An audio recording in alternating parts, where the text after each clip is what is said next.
waiting on them.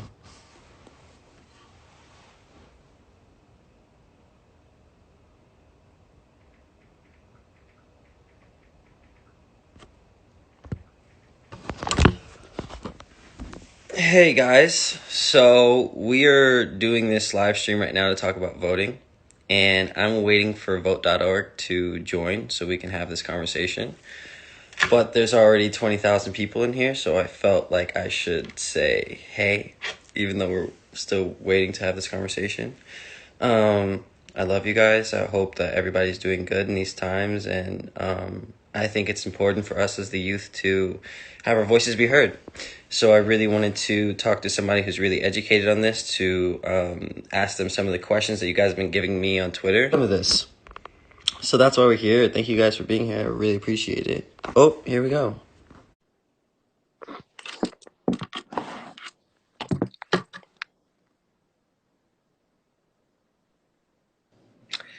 Andrea, how are you? Good. How are you doing, Jaden? I'm fantastic. Thank you so much for taking the time to do this call today. Absolutely. Thanks for having me on. This is so important to me, and I have so many amazing questions from so many of my fans on Twitter, and I feel like we all have a lot of questions about how we can really make a difference. So if you don't mind, I would love to jump into some of these questions, and unless you want to kind of explain what Vote.org does and what you guys kind of have to offer here. Sure. I'll explain a little bit about Vote.org. Vote.org is a site that simplifies political engagement. We know that people want to engage, but that it's difficult, and that every state administers laws in different ways and around voting, and that the process can be a challenge to navigate. So our site seeks to simplify the process, make it super easy for you to verify registration or register online or request your absentee ballot. The whole point of our job is to make things easier so that everybody can have their voice heard. That's amazing. I really love that, what you guys are doing. It's so fantastic because there are so many questions and there's so many complicated things that go into voting that it needs to be able to be streamlined so that, we can all know exactly what we're doing and how much our voice can make a difference in this bigger picture. So I'm going to jump in just to some of these questions. First question is, why is it important for young voters to vote, and what happens if more young people voted? Right. Well, this year it's more important than ever that young people vote. We know that Gen Z makes up 1 out of every 10 eligible voters in the US.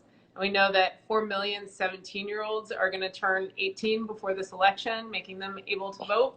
And that on the whole, that this younger generation has a vision for where they want our country to go, and how we're all going to live, what kind of policies that people would like to see get passed. And we know that this is one of the most effective tools to creating that vision and manifesting it in real life. So, first everybody has to have the dream. And then second of all, to make it a reality, you have to step up and participate in the process and make sure you get all the way to the ballot box so that you can hold elected officials accountable. And it's the means by which we can create systematic change in the country and bring about the vision you want to see. So super important that everyone registers to vote and makes it to the ballot box. And we also know that voting is a habit, so it's likely that if you participate this year that you'll participate again in future elections and become a lifelong voter.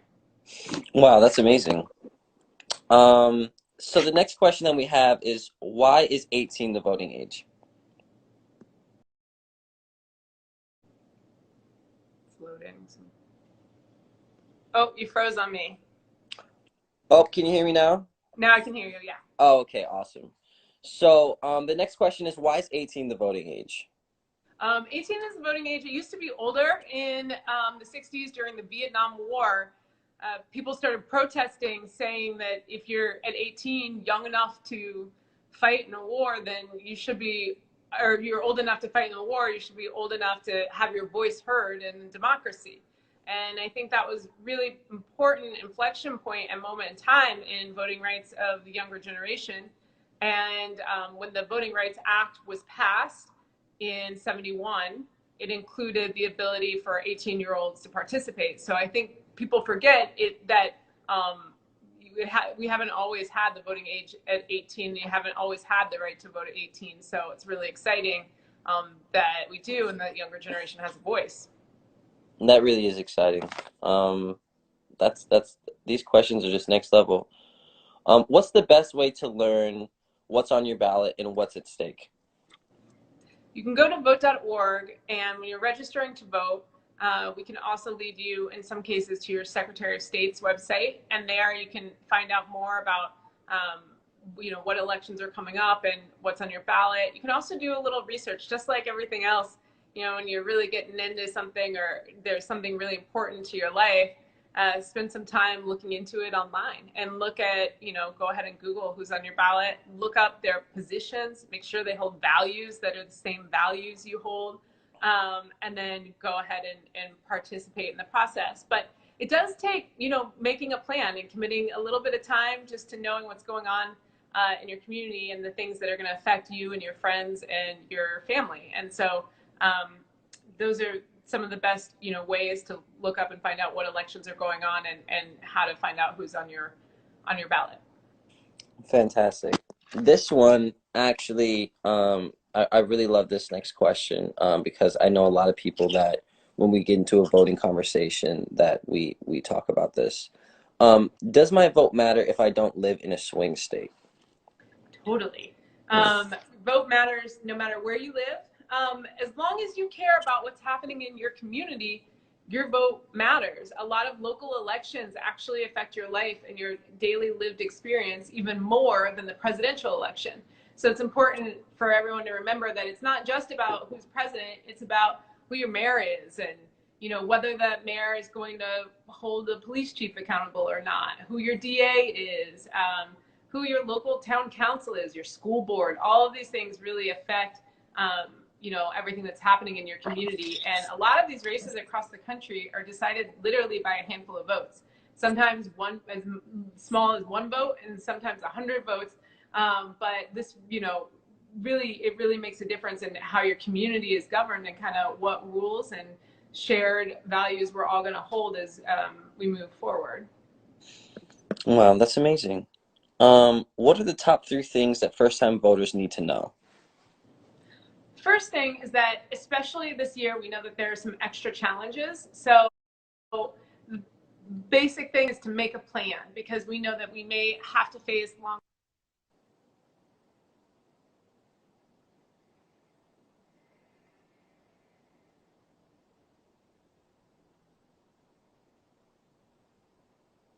I think you're a little bit frozen on our side.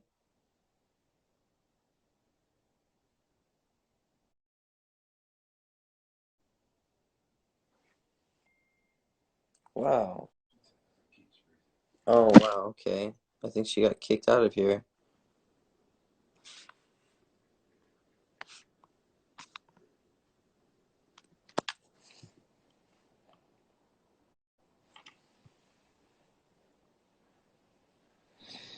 Wow. Hey, I'm sorry. It kept on freezing. That's okay. I think, technical difficulties in the time of COVID, it's understandable. Instagram Live, man, it happens sometimes. Uh, Yeah, we were so we were talking on, what are the top 3 things that first-time voters need to know? First 3 things are: register to vote. Go to vote.org, register to vote, make sure you're on the voter rolls, check it multiple times leading it up to the election, make sure you're still on there. It takes 2 seconds from your mobile phone. It's not, time consuming or anything like that. Just take a couple minutes, register. The second thing is, we know that, we may face some challenges this year. It's possible that we're going to face historic voter suppression this year. So one of the things that you have to plan for is just how to make sure your voice gets heard. And the best thing to do is make a plan. So block out some time to get to the polls if you're going to go in person. If you're going to request an absentee ballot, do it early. Don't wait till the deadline. Don't get caught off guard at the last minute. We know that without a plan to vote, people can, wake up on election day and then just juggling too many things, and it doesn't work. So go ahead and commit to it now. Put it on your calendar. make your plan, and then self-appoint yourself captain of your own friend family, and and make sure that you're the one giving them the information they need to go ahead and request their absentee ballot or register to vote. Go together if you want to. We know it's one thing when I reach out to you and your friends, it's a whole nother thing when you do it, because people are more likely to vote, and people they love and trust are encouraging them to vote. And so I think it's a huge, part of this is making sure your own house is in order, and then going out and organizing your friends and family as well. So I see someone in the comments here talking now about voter suppression, about if we could talk about that and what are the different forms of voter suppression that we can be expecting? Some of the forms of voter suppression are more obvious than others. We are seeing poll closures all across the country, and that's very difficult. That means that people will be standing in longer lines because there's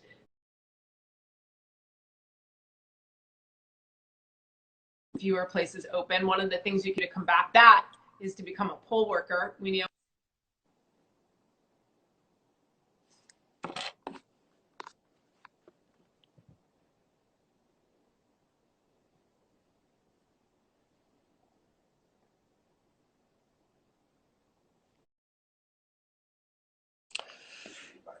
Yeah, I think we might have lost her again, guys.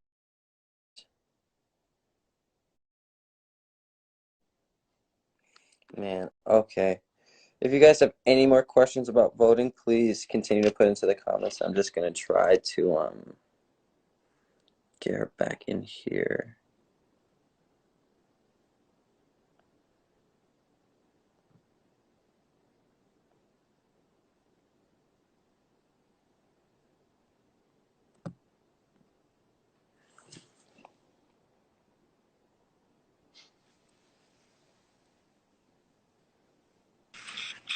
Hey, there you are. Sorry about that.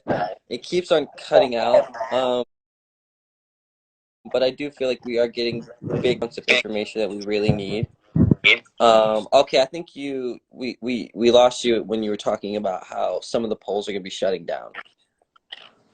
Yeah, so poll closures is one way that there's voter suppression, and the way to overcome that is to become a poll worker, and also to make plans to be able to participate no matter what happens. Make sure that you have time marked on your calendar to go and stand out there and combat that. The other thing that can happen is, we know that there are people who will try to disincentivize you from voting. Whether sometimes there's a thing, it's fairly new, but digital voter suppression is also an issue. And I think young people just have to realize that there are people out there who don't want to see you vote, because when you do, you change everything. You change the world. So the idea that, to try to make you feel like the process isn't worth it or things like that, that's a form of voter suppression. We know that there are people who are going to this year be trying to tell people that at the polls, sometimes incorrect information, telling them they can't vote when they can, and things like that. And so I think that if you run across anything like that while at the polls, you just have to, there are election judges and poll watchers, and talk to someone. You can always cast a provisional ballot if there's an issue, and that's the best thing to do. And confusion this year can be a voter suppression tactic in and of itself. We have a lot of things that are changing because of the pandemic. So it's just important to stay up to date on election information in your area, which you can do at vote.org.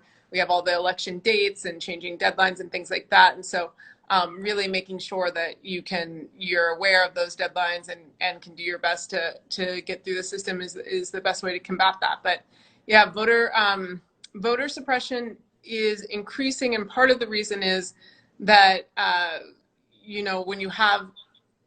when it maintains the status quo, and everybody knows that the tool for changing the status quo is to allow more voices to participate in a healthy and thriving democracy that's reflective of what people actually want to see. And so I think that it's important to realize that there are people out there who don't believe that everyone should have a voice, and you have to fight through that to make sure that you do.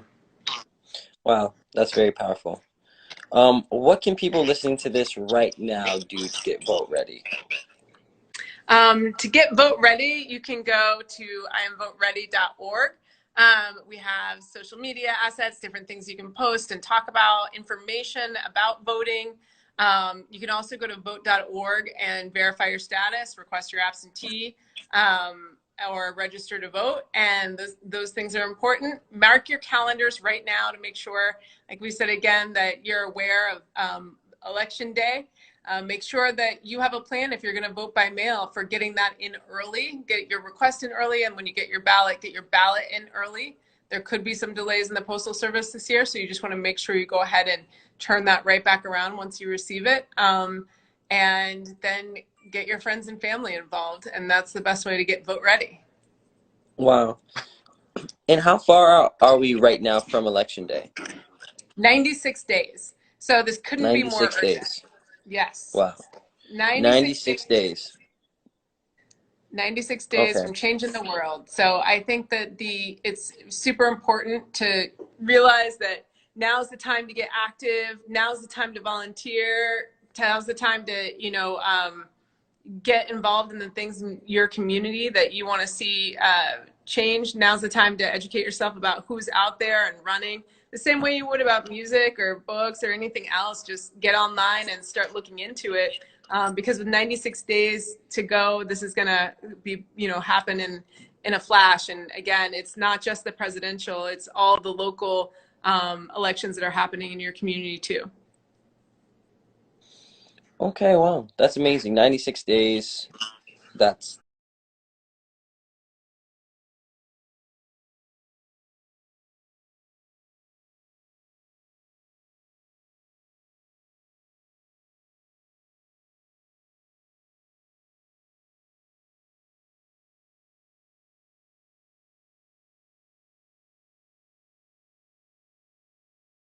Text message and lead you through the registration process. There's not a formal way of on-ramping the next generation of voters in America, which is crazy. But until, governments actually take an interest in people voting, we're here and we're here to serve as a resource and to make sure that on everyone's 18th birthday, they can be stepped through a really easy process that will make sure that they can go ahead and participate in democracy. wow. That's amazing. I feel like I've learned so much today, and I'm so excited to share all this information with my platform and my fans. This is going to be the fight for the rest of our life. This is so important. We all can make a difference. We all have a voice. We can all really change the world with our vote. So I'm really excited that we got to share this with everybody. Thank you so much for coming on here and talking to us about this. And I'm so excited for our partnership and what we'll be able to do in the future. Thank you so much for being a supporter and for being Vote Ready.